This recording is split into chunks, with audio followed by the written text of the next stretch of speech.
മാസങ്ങൾക്ക് മുൻപ് വരെ LDF സർക്കാരിന്റെ ധനമാനേജ്മെന്റിനെതിരെ നിയമസഭയിലും പുറത്തും വാളോങ്ങി നിന്ന മുൻ പ്രതിപക്ഷ നേതാവും ഇപ്പോഴത്തെ മുഖ്യമന്ത്രിയും ധനമന്ത്രിയുമായ VD സതീശൻ തന്റെ ആദ്യ ബജറ്റ് ഇന്ന് അവതരിപ്പിക്കുകയാണ്.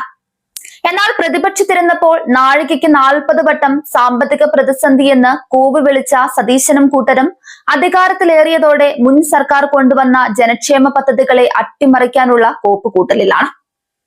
LDF സർക്കാർ സാധാരണക്കാർക്കായി ഉറപ്പാക്കിയ ക്ഷേമ പ്രവർത്തനങ്ങളുടെ ഭാവി എന്താകുമെന്ന കടുത്ത ആശങ്കയിലാണ് കേരള ജനത.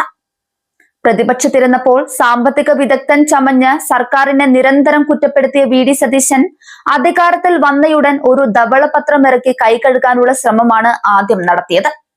കടബാധ്യതകളെയും ബാധ്യതകളെയും ഭീതിജനകമായി ചിത്രീകരിച്ച് വരാനിരിക്കുന്ന ജനദ്രോഹ നടപടികൾക്കും നികുതി ഭാരങ്ങൾക്കും ന്യായീകരണം കണ്ടെത്താനാണ് ആ ധവളപത്ര നാടകം. പ്രതിപക്ഷ നേതാവായിരിക്കെ സ്വർണ്ണ വിൽപ്പനയിലെ നികുതി ചോർച്ച തടഞ്ഞാൽ മാത്രം സംസ്ഥാനത്തിന് 15,000 കോടി രൂപയുടെ അധിക വരുമാനം ഉണ്ടാക്കാമെന്ന് വലിയ വായിൽ പ്രസംഗിച്ച ആളാണ് VD സതീശൻ.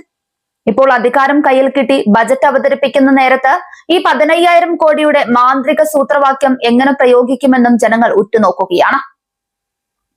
മുൻ LDF സർക്കാർ നികുതി പിരിവ് കാര്യക്ഷമമാക്കാൻ GST പുനഃസംഘടന ഉൾപ്പെടെയുള്ള വിപ്ലവകരമായ നടപടികൾ സ്വീകരിച്ചപ്പോൾ അതിനെയെല്ലാം തുരങ്കം വെക്കാൻ നോക്കിയ UDF ഇപ്പോൾ ജനങ്ങളുടെ മേൽ പുതിയ നികുതി ഭാരം അടിച്ചേൽപ്പിക്കാൻ ഒരുങ്ങുകയാണെന്ന വിവരങ്ങളും പുറത്തു വരുന്നുണ്ട്.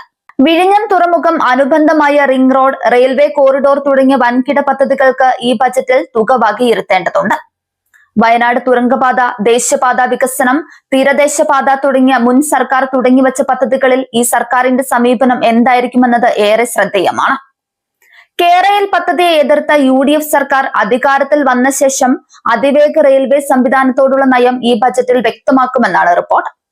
കേന്ദ്ര സർക്കാരിൽ നിന്ന് ലഭിക്കേണ്ട റവന്യൂ ഡെഫിസിറ്റ് ഗ്രാന്റിലെ കുറവ് പരിഹരിക്കാൻ പുതിയ നിർദ്ദേശങ്ങളും ആവശ്യമാണ്. കേന്ദ്ര സർക്കാരിന്റെ കടുത്ത സാമ്പത്തിക ഉപരോധത്തെയും കോവിഡ് മഹാമാരിയെയും ധീരമായി നേരിട്ടുകൊണ്ടാണ് കഴിഞ്ഞ LDF സർക്കാർ 62 ലക്ഷത്തിലധികം വയോധികർക്കും പാവപ്പെട്ടവർക്കും മുടങ്ങാതെ ക്ഷേമ പെൻഷനുകൾ നൽകിയത്. UDF ഭരിച്ച 2011-16 കാലത്ത് വെറും 10,700 കോടി രൂപ മാത്രം പെൻഷൻ നൽകിയ സ്ഥാനത്ത് LDF അന്ന് 54,000 കോടി രൂപയായി അത് ഉയർത്തി മാതൃക കാട്ടി. തെരഞ്ഞെടുപ്പ് കാലത്ത് വോട്ട് കിട്ടാൻ വേണ്ടി ഇന്ദിരാ ഗ്യാരണ്ടി എന്ന് പറഞ്ഞ് കോളേജ് വിദ്യാർത്ഥിനികൾക്ക് മാസം 1000 രൂപയും 25 ലക്ഷത്തിന്റെ ഇൻഷുറൻസും ക്ഷേമ പെൻഷൻ 3000 രൂപയാക്കുമെന്നും രാഹുൽ ഗാന്ധിയെ കൊണ്ട് പ്രഖ്യാപിച്ച UDF ഇപ്പോൾ പണമില്ലെന്ന മുടന്തൻ ന്യായങ്ങൾ നിരത്തുകയാണ്.